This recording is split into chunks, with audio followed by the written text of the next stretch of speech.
क्या क्या तरीके हैं हमारे पास सीएसएस लिखने के लिए। तो बेसिकली हमारे पास तीन तरीके हैं हम अपने सीएसएस को कैसे हमारे एचटीएमएल फाइल में लिखेंगे।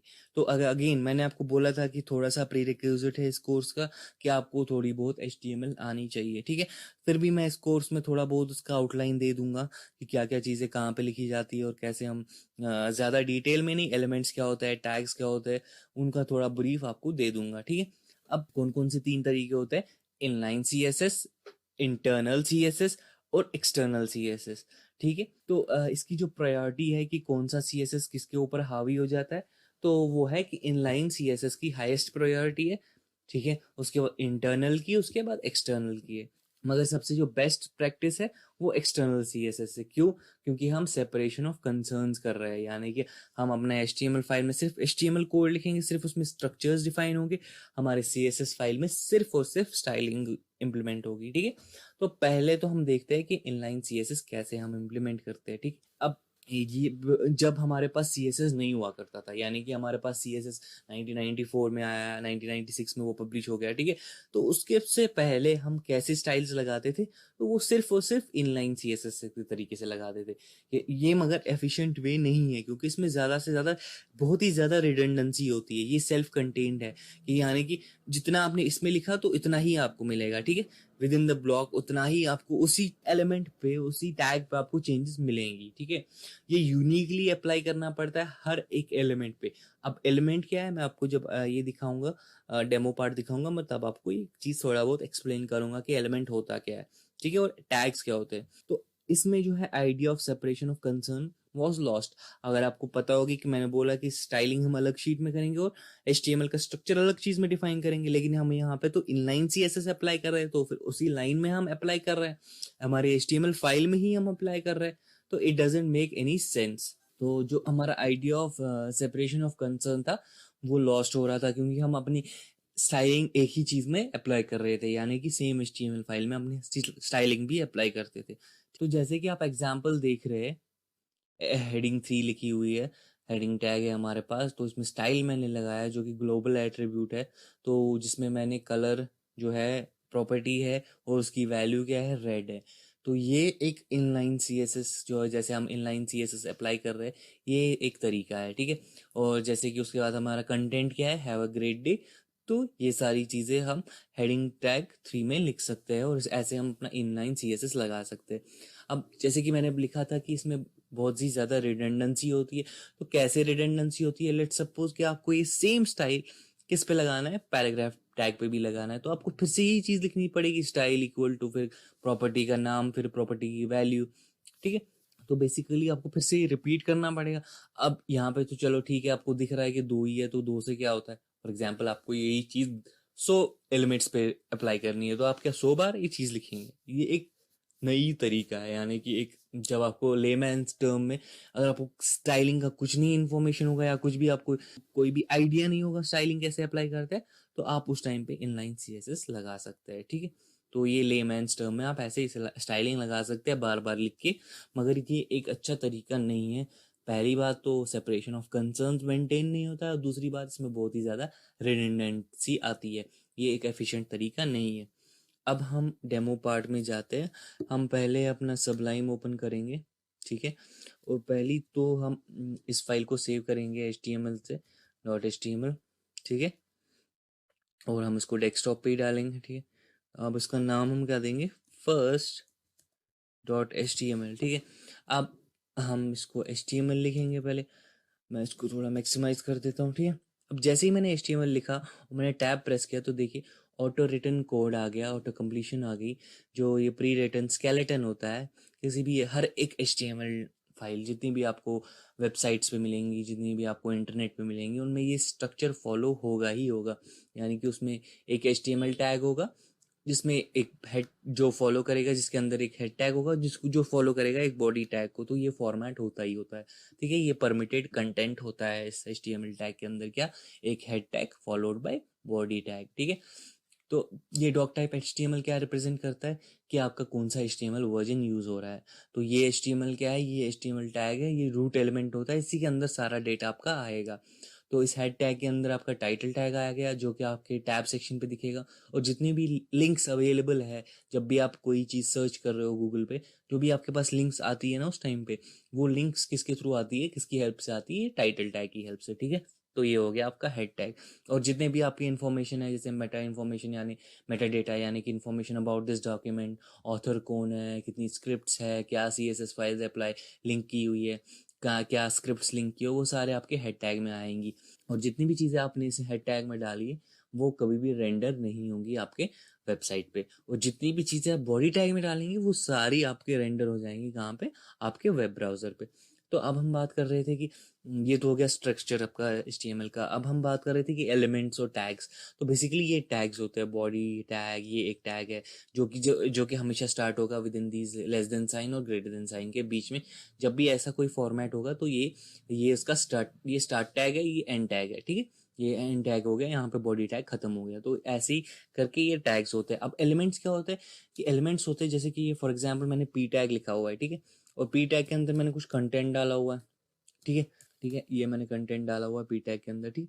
तो अब ये जो कंटेंट है और ये स्टार्टिंग टैग से लेके इस एंडिंग टैग तक ये एक एलिमेंट कहलाएगा, ठीक है। इसमें एक स्टार्टिंग टैग होगा, ठीक है, जो कि ऑप्शनल नहीं है, ये हमेशा होगा ही। क्लोजिंग टैग ऑप्शनल होगा क्योंकि हमारे पास कुछ सेल्फ क्लोजिंग टैग्स भी होते हैं, ठीक है। ये कंटेंट होगा, कुछ हमारे पास एम्प्टी टैग्स भी होते हैं, तो ये कंटेंट भी ऑप्शनल हो सकता है। और हम इस पे एट्रीब्यूट्स लगा सकते हैं, जैसे कि हमने स्टाइल प्रॉपर्टी अभी देखी कि स्टाइल एट्रीब्यूट हमने लगाया, फिर हमने बोला कि कलर, फिर हमने उस पर बोला कि रेड कर दो। तो ये क्या है, इससे हमारा जो टेक्स्ट का कलर हो जाएगा, हमने इस पे इनलाइन CSS लगाया है इस पैराग्राफ पे, जिससे हमारे जो लॉरेम इप्सम जो पैराग्राफ है, एक इसका जो टेक्स्ट होगा वो रेड हो जाएगा, ठीक है। ये स्टाइलिंग हमने लगाई। हम देखेंगे कि ये स्टाइलिंग कहाँ से आ गई, कौन ये एट्रीब्यूट कहाँ से आ गया, वो एंड में हम देखेंगे। लेकिन अभी के लिए हम जो इनलाइन CSS की बात कर रहे थे वो कहाँ से आया, वो कैसे हमने अप्लाई किया कि इस पे इसके खुद के इंडिविजुअल पैराग्राफ पे जाके इस पे एट्रीब्यूट स्टाइल लगाया और उस पर अपनी CSS प्रॉपर्टी लगा ली, ठीक है। तो इस तरीके से हमारा जो पैराग्राफ है वो रेड हो जाएगा, इसका टेक्स्ट जो हो जाएगा वो रेड हो जाएगा।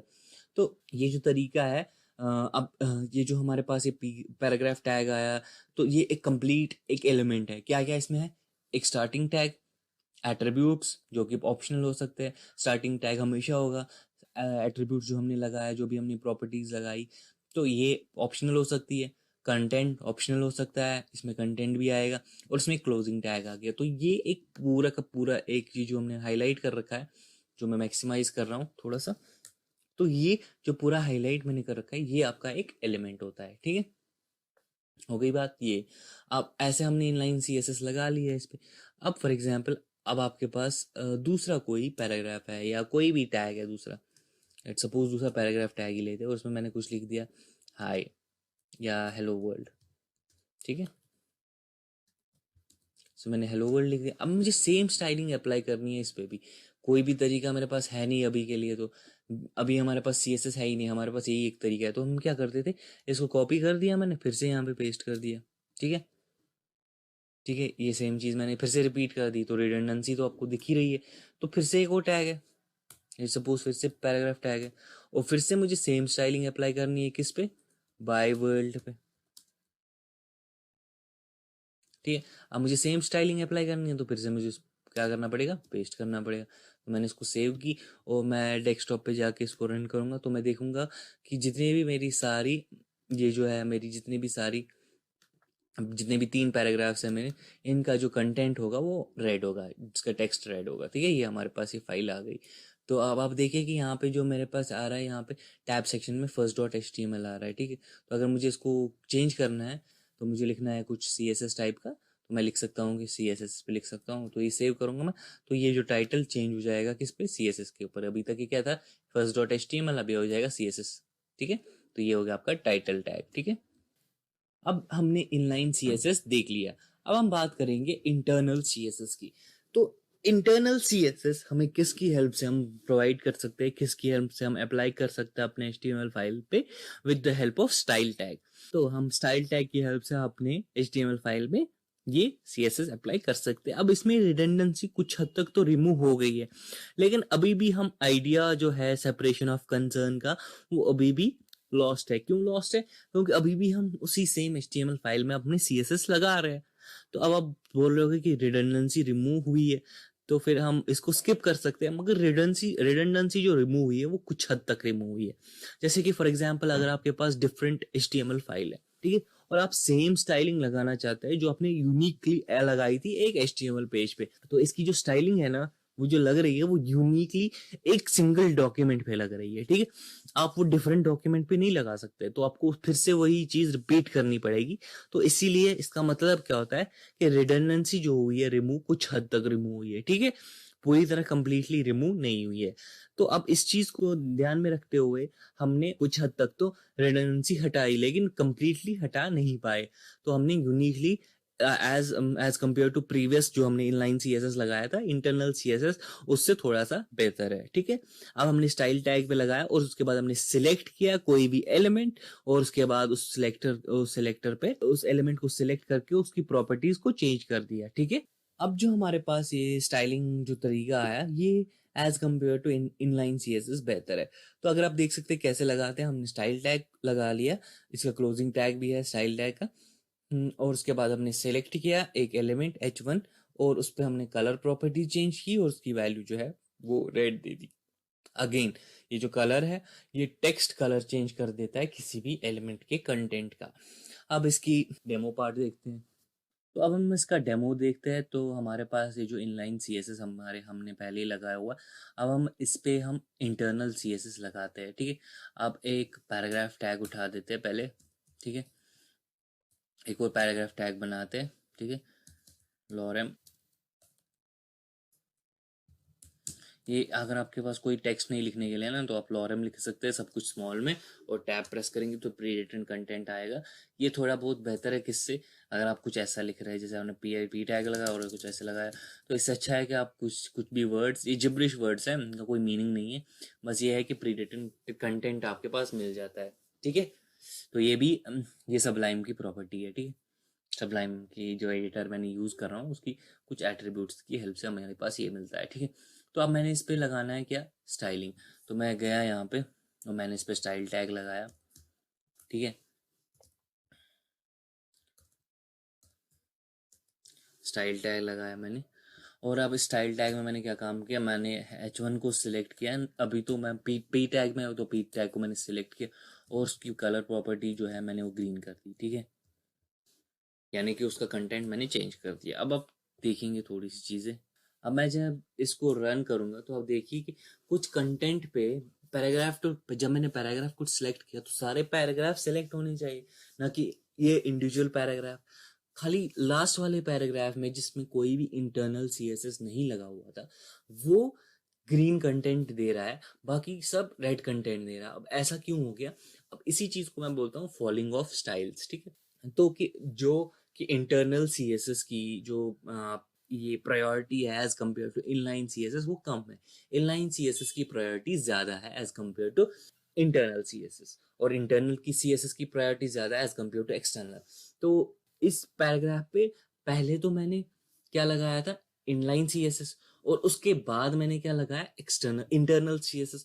तो इस पे जो प्रायोरिटी आएगी इन 3 पैराग्राफ्स पे वो किसकी आएगी, इनलाइन CSS की, ना कि इंटरनल CSS की। इसीलिए इसका जो कंटेंट है वो ग्रीन हो गया, ठीक है।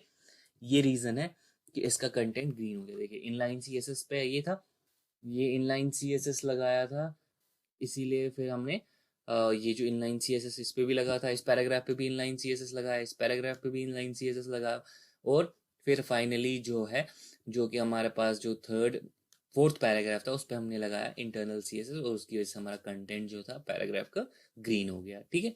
ये हो गया हमारा इंटरनल CSS।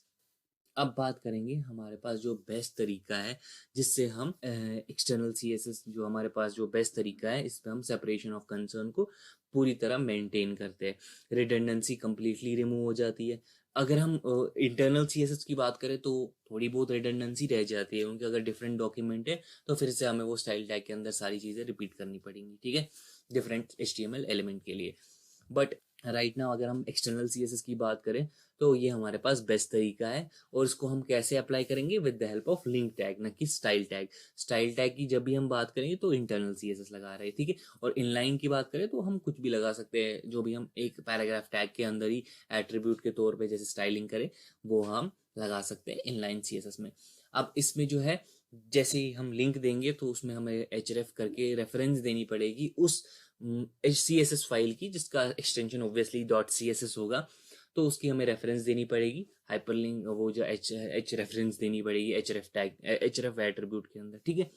तो इसमें idea of separation of concern maintain रहता है, क्योंकि अगर हम बात करें तो एक सेपरेट डॉक्यूमेंट रहता है CSS डॉक्यूमेंट, और अगर हम डिफरेंट डिफरेंट HTML डॉक्यूमेंट्स की भी बात करें तो हमें बस वो लिंक ऐड करनी है। जैसे लिंक रिलेटिव जो है, ये स्टाइल शीट है, इसका टाइप क्या है CSS, तो ये सारी एक लिंक जस्ट ऐड करनी है, तो हमारे वो यूनिकली हर एक डॉक्यूमेंट पे लग सकता है और हमें उसको रिपीट भी करने की जरूरत नहीं पड़ती है। तो रिडंडेंसी तो कंप्लीटली रिमूव हो गई, सेपरेशन ऑफ कंसर्न भी मेंटेन हो गया। अब इसका डेमो पार्ट देखते हैं फटाफट। तो जैसे हमारे पास ये एक HTML फाइल है, तो इसमें हमारे पास एक और पैराग्राफ, फॉर एग्जांपल हमने लॉरेम करके एक और पैराग्राफ बनाया, ठीक है। अब ये जो लास्ट पैराग्राफ है, सेकेंड लास्ट हमारे पास कौन सा था? हमारे पास जिसमें हमने इनलाइन CSS लगाया। अब हम एक्सटर्नल CSS लगाएंगे, और अब देखते हैं कि एक्सटर्नल CSS कैसे लगाते हैं। हम इसमें जाके एक लिंक टैग ऐड करेंगे, ठीक है। लिंक टैग ऐड करेंगे और उसके बाद हम अभी के लिए इस स्टाइल को हटा रहे हैं इंटरनल को, क्योंकि ये हमेशा इसकी प्रायोरिटी ज़्यादा होगी एज़ कम्पेयर टू एक्सटर्नल, तो हमें एक्सटर्नल दिखेगा नहीं, ठीक है। Ctrl+N करके एक नई फाइल बनाएंगे, उसको सेव करेंगे first.css करके। तो इसको हमने अप्लाई कर सेव कर दिया, और हम इस पे अब हम टारगेट करेंगे किसको? एक पैराग्राफ टैग को, सेम जिस तरीके से हम स्टाइल टैग में कर रहे थे। एक टारगेट किया इसको, और फिर उसकी कलर प्रॉपर्टी को चेंज कर दिया रेड पे, ठीक है, टेक्स्ट कलर को। इसको सेव कर दिया, और इस फाइल को भी हम ओपन करते हैं वापस, और इसको भी सेव कर देते हैं। अब हमने यहाँ पे रेफरेंस देनी है किसकी? इस फाइल की। क्या है वो फाइल? first.css, ठीक है। इस फाइल की रेफरेंस दे दी हमने, ठीक है। तो इस तरीके से ये फाइल जो है ये लिंक हो गई इस HTML डॉक्यूमेंट के साथ। अब सेव कर दिया, हम इसको रन करेंगे। तो हमने इस पे जो कलर प्रॉपर्टी लगाई थी वो वापस रेडी लगाई थी, तो कुछ और लगा देते हैं ताकि हमें पता चले कि ये चीज़ अप्लाई हो गई कि नहीं। ऑरेंज लगा देते हैं, ठीक है। सेव कर देते हैं। अब इसको रिफ्रेश करेंगे तो लास्ट के 2 पैराग्राफ जो है उन पर हमारा एक्सटर्नल CSS लग गया। अगेन एक्सटर्नल CSS की priority compare to inline CSS बहुत ही कम है। तो ऊपर वाले 3 पैराग्राफ्स पे, ये जो हमारे पास 3 पैराग्राफ है, पहला लॉलम, फिर हेलो, फिर बाय वर्ल्ड, ये जो 3 पैराग्राफ है इन पे हमारा इनलाइन CSS लग गया। और फिर जो लास्ट के 2 पैराग्राफ है उन पे हमारा एक्सटर्नल CSS लग गया, जो कि हमने एक्सटर्नल इस डॉक्यूमेंट में बनाया था, ठीक है। इस तरीके से हमने देखे कि 3 तरीके जो होते हैं CSS अप्लाई करने के लिए, वो कौन कौन से होते हैं। कौन कौन से होते हैं? इनलाइन CSS, इंटरनल CSS और एक्सटर्नल CSS। अगर हम प्रायोरिटीज की बात करें तो सबसे ज़्यादा प्रायोरिटी किसकी होगी? इनलाइन CSS की, उसके बाद इंटरनल की, उसके बाद एक्सटर्नल की। अगर हमने तीनों चीज़ें अप्लाई की है तो कौन सा रिफ्लेक्ट होगा? इंटरनल। अगर हमने इंटरनल और एक्सटर्नल रिफ्लेक्ट अप्लाई किया है आपने किसी भी एलिमेंट पे तो इंटरनल। अगर हमने सिर्फ इनलाइन और एक्सटर्नल यूज़ किया, अगेन इनलाइन CSS।